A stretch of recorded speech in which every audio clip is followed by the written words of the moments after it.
बांग्लादेश में हालात इन दिनों बेहद खराब होते जा रहे हैं। ये सब कुछ तब शुरू हुआ जब इस्कॉन से जुड़े चिन्मय कृष्णदास को बांग्लादेश में गिरफ्तार किया गया। इसके बाद वहां के कट्टरपंथी गुटों ने हिंदू अल्पसंख्यकों पर हमले और तेज कर दिए। भारत में विरोध प्रदर्शन शुरू हो गए और इन प्रदर्शनों के केंद्र में ममता बनर्जी का एक बयान आया। ममता बनर्जी ने कहा, जब भी बांग्लादेश से कोई नाव हमारी सीमा में आती है तो हम नरमी दिखाते हैं, लेकिन वहां की सरकार बदलते ही अल्पसंख्यकों पर हिंसा होती है।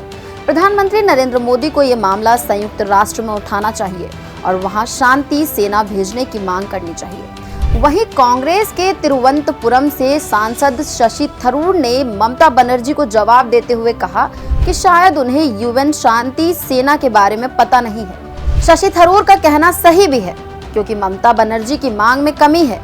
पीस कीपिंग फोर्स की तैनाती यूं ही नहीं होती, बल्कि इसके लिए पूरा प्रोटोकॉल है।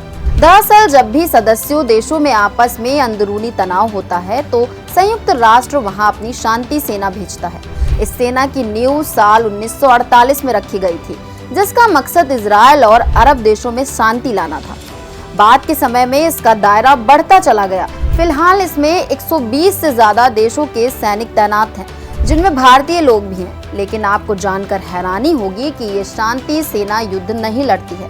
पीस कीपिंग के लिए अलग अलग देशों में काम करते सैनिक अपने देश में असली सैनिक होते हैं, लेकिन शांति सेना का हिस्सा होने के बाद वे लड़ाई में शामिल नहीं होते। उनका काम निष्पक्ष रहते हुए शांति के लिए काम करना होता है। हालांकि अगर उन पर या नागरिकों पर हमला हो तो उसे रोकने के लिए वे पूरी तरह तैयार रहते हैं। पीस कीपिंग फोर्स वैसे तो हर अस्थिर देश में रहती है, लेकिन वो अपनी मर्जी से वहां नहीं जा सकती। इसके लिए उसे होस्ट देश, यानी कि जिस देश में उसकी जरूरत है, उसे उस देश की इजाजत चाहिए होती है। जब शांति सेना को किसी देश में भेजा जाता है तो मेजबान और संयुक्त राष्ट्र के बीच स्टेटस ऑफ फोर्सेज एग्रीमेंट होता है।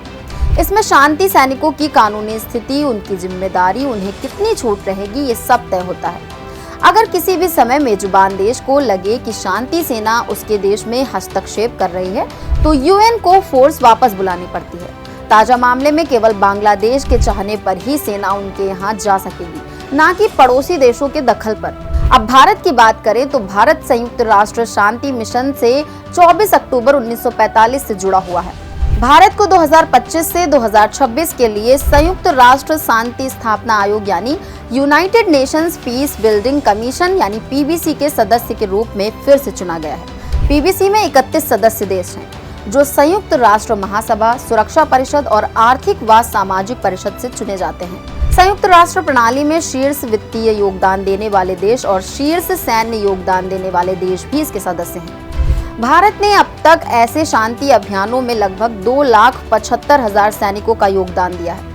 वर्तमान में भारत की लगभग 6,000 सैन्य और पुलिसकर्मी अबेई, मध्य अफ्रीकी गणराज्य, साइप्रस, कांगो, लोकतांत्रिक गणराज्य, लेबनान, पश्चिमी एशिया, सोमालिया, दक्षिण सूडान और पश्चिमी सहारा में तैनात है। हालांकि यूएन की शांति सेना पर कई बार ऐसे आरोप लगते रहे हैं कि वो अमेरिका या यूएन सुरक्षा परिषद के बाकी देशों के लिए जासूसी करती है। कई बार इस पर राजनीतिक हस्तक्षेप के आरोप भी लगे। साल 2000 में इजराइल ने यूनिफिल के बारे में दावा किया था कि उसके सैनिक हिजबुल्लाह के लिए जासूसी कर रहे हैं और इजरायली आर्मी के मूवमेंट की जानकारी दे रहे हैं। साल 2004 में हैती में संयुक्त राष्ट्र मिशन पर जासूसी के आरोप लग चुके।